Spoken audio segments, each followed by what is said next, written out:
la capacité, vous ne devrez même pas avoir la capacité de dire de M. Tidiane Thiam qu'il est médiocre. Qui êtes-vous? Vous ne pouvez pas le dire. M. Tidiane Thiam, c'est vous le problème. C'est vous qui avez un problème d'éducation qui vous permettez de dire que M. Tidiane Thiam est médiocre. C'est vous qui avez un problème d'éducation. Il faut revoir votre éducation. Depuis un certain moment, vous permettez d'insulter M. Tidiane Thiam parce qu'il ne vous répond pas. Des hommes politiques. Vous voulez pour qui vers la fin? Madame, s'il vous plaît. Pour qui vous prenez à insulter et vous insultez M. Tidiane Thiam?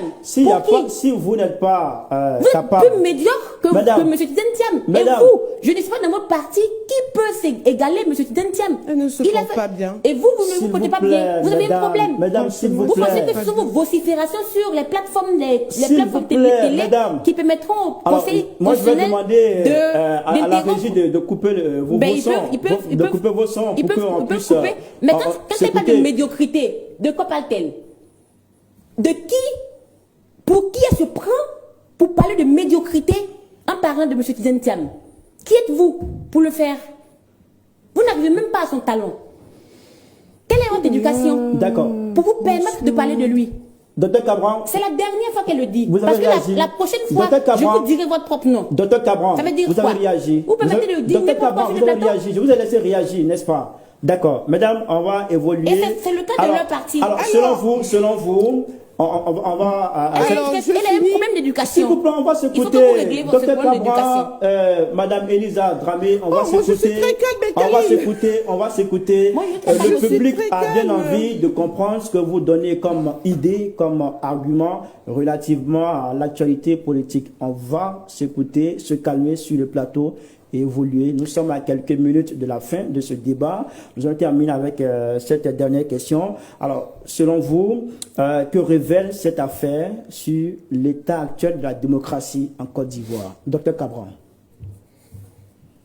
Avant de répondre à cette question, s'il vous plaît, on ne rentre pas dans les injures, s'il vous plaît. Avant de répondre à cette question, je vais ramener Madame Elisa Soro à son éducation. Docteur Cabran, que ce soit la première et la dernière Docteur Cabran, oui, je vous écoute. S'il vous plaît, vous l'avez déjà fait. On va évoluer, s'il vous plaît. Je vais le dire encore. Docteur Cabran, s'il vous plaît.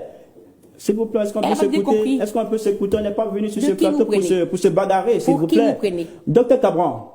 On n'est pas venu sur ce plateau pour se bagarrer. Mais qu'elle retire son mot. Qu'elle retire son mot de médiocrité. Elle a déjà fait. Docteur Cabran. Elle ne l'a pas fait.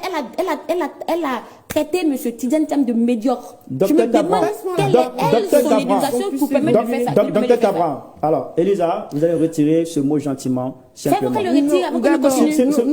Non. Elle va le retirer. Madame Dramé, là on parle d'une personnalité de ce pays. Et vous m'avez entendu dire le nom? Monsieur Tidiane Thiam, est-ce que vous m'avez entendu vous avez parlé de médiocrité. Mais est-ce que vous m'avez entendu dire? Vous étiez en train de parler de Tidiane Thiam. On parle aussi. Demandez à la dame de se calmer. Madame Dramé, vous pouvez simplement dire je retire. Mais s'il vous plaît, est-ce que j'ai dit non? S'il vous plaît, pour le respect que j'ai pour vous, vous pouvez retirer ce mot. Je retire le mot. Merci beaucoup.